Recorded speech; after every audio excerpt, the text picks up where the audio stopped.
So today we're going to be going over what a full, like, extended arm, knee extended side plank.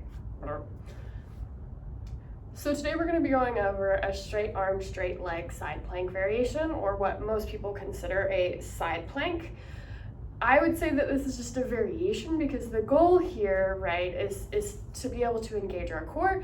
And when you do the straight arm, straight leg, you start requiring a lot more elbow and shoulder stability. And so a lot of folks might find that they actually feel these somewhere other than their core. So I consider it a variation, but I don't consider it the side plank.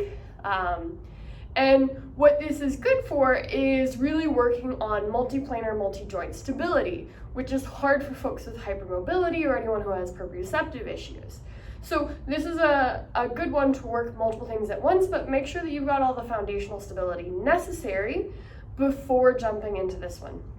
It can also put a little bit more load on your knees, so if you have some lateral or side knee instability, maybe try the bent knee variation instead.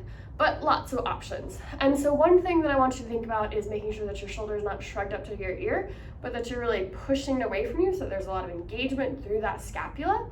And then again, just like any other side plank variation that you've done with me, make sure that your pelvis is turned towards the floor, like your belly button is pointing towards the floor.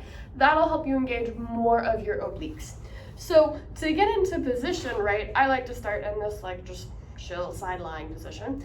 I'm pushing through. For me, it's most comfortable to have my fingers pointing away in line with my body.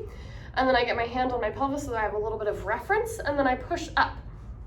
And for me, it's comfortable to stack my feet here and make sure, again, belly button slightly turned forward, you're not collapsing into that shoulder, and you're not doing this big C shape. That's a little bit dramatic.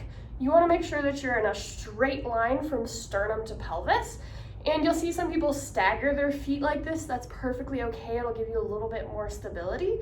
Just make sure that you're not dropping too low or dropping too high. That'll change both things. And keep your shoulders stacked. We're not rotating this way.